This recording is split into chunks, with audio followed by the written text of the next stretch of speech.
पूज्याय राघवेन्द्राय सत्यधर्मरताय च ಭಜತಾಂ ಕಲ್ಪವೃಕ್ಷಾಯ ನಮತಾಂ ಕಾಮಧೇನವೇ. ಎಲ್ಲರಿಗೂ ನಮಸ್ಕಾರ.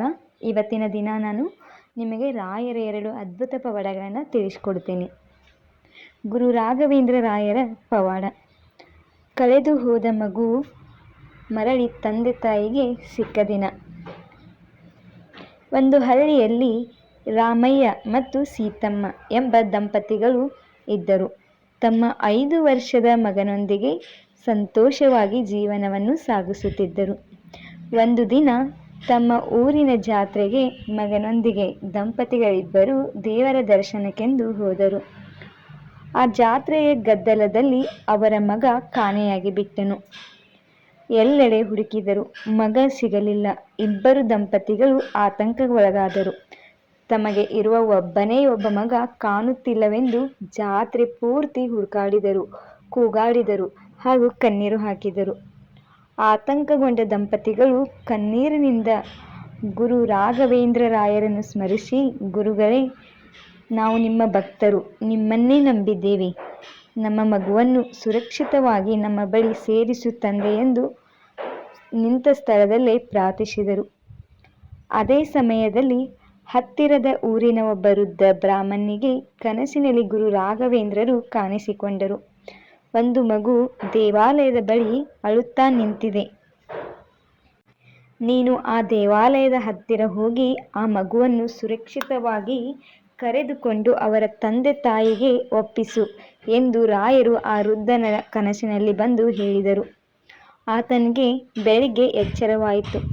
ಎಚ್ಚರವಾದ ಕೂಡಲೇ ರಾಯರು ನನ್ನ ಕನಸಿನಲ್ಲಿ ಈ ರೀತಿ ಹೇಳಿದ್ದಾರೆ ಎಂದು ಬೆಳಿಗ್ಗೆ ಅವರು ದೇವಾಲಯಕ್ಕೆ ಹೋದಾಗ ನಿಜವಾಗಿಯೂ ಅಲ್ಲಿ ಆ ಮಗು ಕುಳಿತಿರುವುದನ್ನು ಕಂಡರು. ಮಗುವಿನ ಹೆಸರು ಮತ್ತು ಊರನ್ನು ಕೇಳಿ ಹುಡುಕುತ್ತಾ ಅದರ ತಂದೆ ತಾಯಿಯನ್ನು ಪತ್ತೆ ಹಚ್ಚಿ ಸುರಕ್ಷಿತವಾಗಿ ಮಗುವನ್ನು ಅವರ ತಂದೆ ತಾಯಿಗೆ ಒಪ್ಪಿಸಿದರು. ಮಗುವನ್ನು ಕಂಡ ದಂಪತಿಗಳ ಸಂತೋಷಕ್ಕೆ ಮಿತಿಯೇ ಇರಲಿಲ್ಲ. ಅವರು ಮಂತ್ರಾಲಯಕ್ಕೆ ತೆರಳಿ ಗುರು ರಾಘವೇಂದ್ರರ ಬೃಂದಾವನದ ಮುಂದೆ ಕಣ್ಣೀರಿನಿಂದ ನಮಸ್ಕರಿಸಿ, ನಿನ್ನ ಕೃಪೆಯೇ ನಮ್ಮ ಮಗುವನ್ನು ಮರಳಿ ಕೊಟ್ಟಿತು ತಂದೆ ಎಂದು ಕೃತಜ್ಞತೆ ಸಲ್ಲಿಸಿದರು. ಆ ದಿನದಿಂದ ಅವರು ಪ್ರತಿ ವರ್ಷ ಮಂತ್ರಾಲಯಕ್ಕೆ ತೆರಳಿ ಸೇವೆ ಸಲ್ಲಿಸುತ್ತಾ ಗುರುಗಳ ಮಹಿಮೆಯನ್ನು ಎಲ್ಲರಿಗೂ ತಿಳಿಸಿದರು.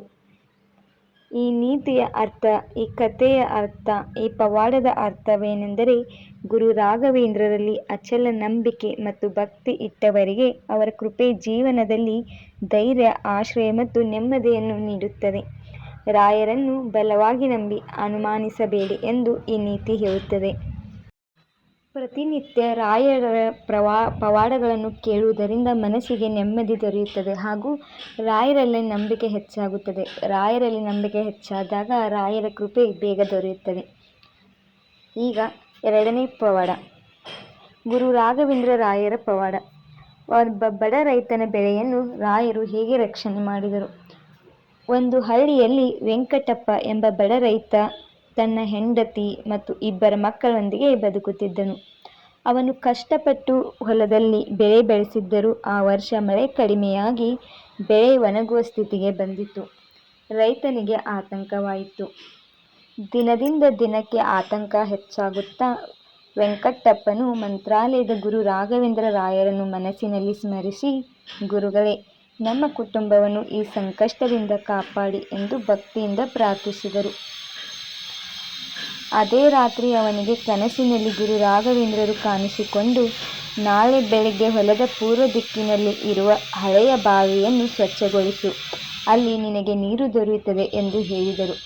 ವೆಂಕಪ್ಪನಿಗೆ ಆಶ್ಚರ್ಯವಾಯಿತು.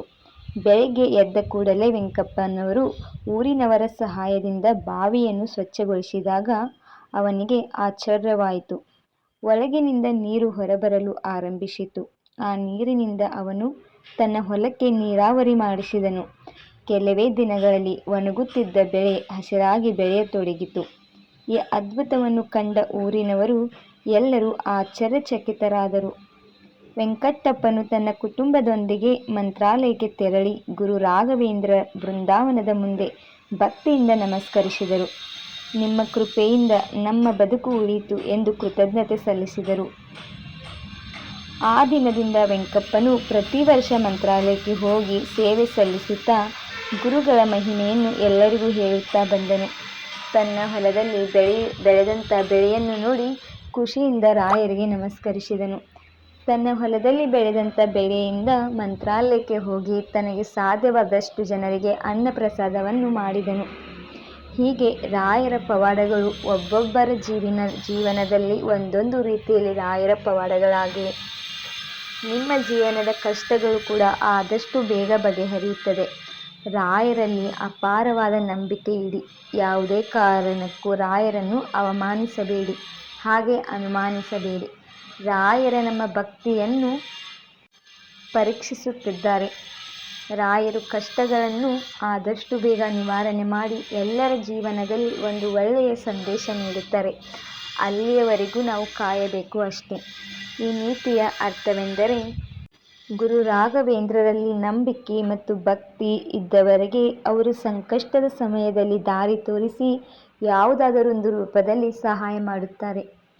ಆದ್ದರಿಂದ ಪ್ರತಿ ಗುರುವಾರ ರಾಯರ ಪೂಜೆಯನ್ನು ಮಾಡಿ, ಪ್ರತಿದಿನ ರಾಯರ ನಾಮಸ್ಮರಣೆಯನ್ನು ಮಾಡಿ, ರಾಯರ ಮಂತ್ರವಾದಂಥ ಪೂಜ್ಯಾಯ ರಾಘವೇಂದ್ರಾಯ ಸತ್ಯಧರ್ಮರತಾಯ ಚ ಭಜತಾಂ ಕಲ್ಪವೃಕ್ಷಾಯ ನಮತಾಂ ಕಾಮಧೇನವೇ ಎನ್ನುತ್ತಾ ನಿಮ್ಮ ದಿನವನ್ನು ಶುರು ಮಾಡಿ. ಎಲ್ಲರಿಗೂ ಒಳ್ಳೆಯದಾಗಲಿ. ಎಲ್ಲರ ಮೇಲೆ ರಾಯರ ಕೃಪೆ ಇರಲಿ.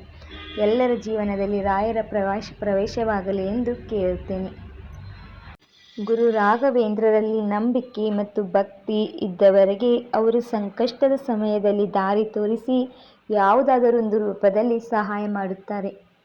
ಆದ್ದರಿಂದ ಪ್ರತಿ ಗುರುವಾರ ರಾಯರ ಪೂಜೆಯನ್ನು ಮಾಡಿ, ಪ್ರತಿದಿನ ರಾಯರ ನಾಮಸ್ಮರಣೆಯನ್ನು ಮಾಡಿ, ರಾಯರ ಮಂತ್ರವಾದಂಥ ಪೂಜ್ಯಾಯ ರಾಘವೇಂದ್ರಾಯ ಸತ್ಯಧರ್ಮರತಾಯ ಚ ಭಜತಾಂ ಕಲ್ಪವೃಕ್ಷಾಯ ನಮತಾಂ ಕಾಮಧೇನವೇ ಎನ್ನುತ್ತಾ ನಿಮ್ಮ ದಿನವನ್ನು ಶುರು ಮಾಡಿ. ಎಲ್ಲರಿಗೂ ಒಳ್ಳೆಯದಾಗಲಿ. ಎಲ್ಲರ ಮೇಲೆ ರಾಯರ ಕೃಪೆ ಇರಲಿ.